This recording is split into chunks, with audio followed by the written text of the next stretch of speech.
Panguva inoi tiri kuona kuti the ZANU-PF regime yonzi it must respect our VP Constantino Chiwenga, especially those who are aligned to ED 2030 plan.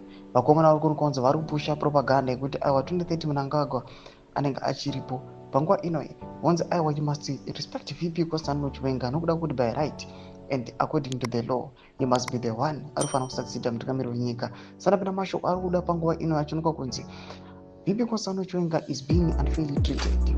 Zvinyaswanikwa nemunhu wese ndokuti subscribe or like on the bell icon. Majara Jason Poster General vamuri kuona akudanyura chiti. In all honesty, members of Mnangagwa's criminal enterprise, like Tagwirei, should go to Mozambique and learn from Frelimo how you see passed on the baton stick to Chapo. If ED has respect for Chiwenga, he would be rallying behind him to take over in 2028. But he wants to kill him.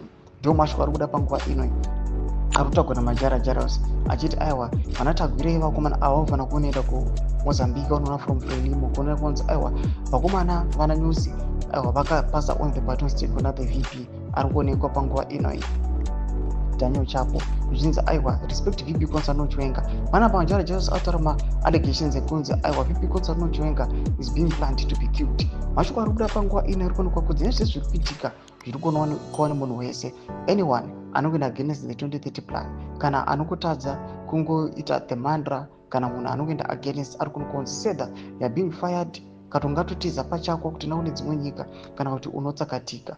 Mashoko ari kuda panguva inoi ari kunyatsoonekwa kunzi these fresh attacks kuti generally nekuda kwekurizisa kwakaita number 1 corruption achiona as a security threat, 2 zvigananda kuri kunzi ndo vakomana vakuya vachikonzeresa chaos aiwa nekutambura nekudilapidita kwema-state institutions. Munyatsokuona kunzi VP Constantino Chiwenga aramba akamira ari pachokwadi.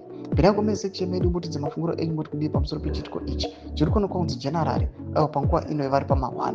Bhira komene section medu mafunguro enyu, subscribe or like, chete on the bell icon.